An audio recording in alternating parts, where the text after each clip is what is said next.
පස පරීක්ෂාව soil test ඔබේ නිවසේ අත්තිවාරම ඇත්තටම සුරක්ෂිතද? බොහෝ දෙනෙක් නිවසක් ඉදිකිරීමේදී විශාල මුදලක් වැය කරන්නේ නිවසේ පෙනුමට සහ අලංකරණයටයි. නමුත් ඔබේ මුළු මහත් ආයෝජනයම රඳා පවතින්නේ ඔබ පයගසා සිටින පොළොව මත බව ඔබ දන්නවාද? නිවසක් හැදීමට පෙර පස පරීක්ෂා නොකිරීම නිසා පසුව සිදුවන හානි වළක්වා ගැනීමට නොහැකි විය හැකියි.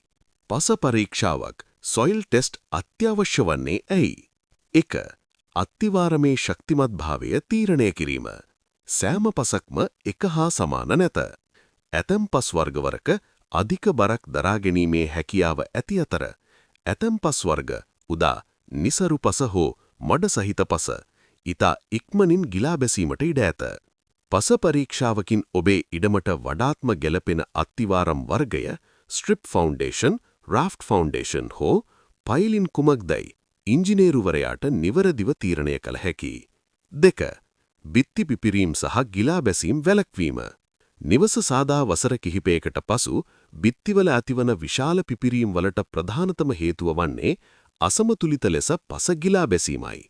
පස පරීක්ෂාවක් මගින් පසේ ඇති දරා ගැනීමේ ශක්තිය හඳුනා ගැනීමෙන් අනාගතයේදී සිදුවිය හැකි ලක්ෂ ගණනක අලුත් වැඩියා වියදම් ඉතිරි කරගත හැකියි. 3. භූගත ජල මට්ටම හඳුනා ගැනීම. වැසි කාලයේදී ඔබේ නිවසේ බිත්ති තෙත්වන්නේ නම් හෝ පොළව යටින් වතුර උනන්නේ නම් එයට හේතුව පස යට ඇති ජල මට්ටමයි. සොයිල් ටෙස්ට් එකක් මගින් භූගත ජල මට්ටම හඳුනාගෙන නිසි ජල අපවහන පද්ධති යෙදීමට මඟ පෙන්වීම ලබා දෙයි. 4. නායයැයිම් සහ නායයෑම් අවදානම් හඳුනා ගැනීම. විශේෂයෙන්ම කඳුකර හෝ බෑමු සහිත ප්‍රදේශවල ඉඩමක් මිලදී ගැනීමේදී පස පරීක්ෂාව අනිවාර්ය වේ. පස ලිහිල්ද නැතිනම් පාෂාණ මත පිහිටා තිබේද යන්න දැන ගැනීම ඔබේ පවුලේ ජීවිත ආරක්ෂාවට ඉතාමත් වැදගත් වේ. 5. නීතික සහ රක්ෂණ අවශ්‍යතා.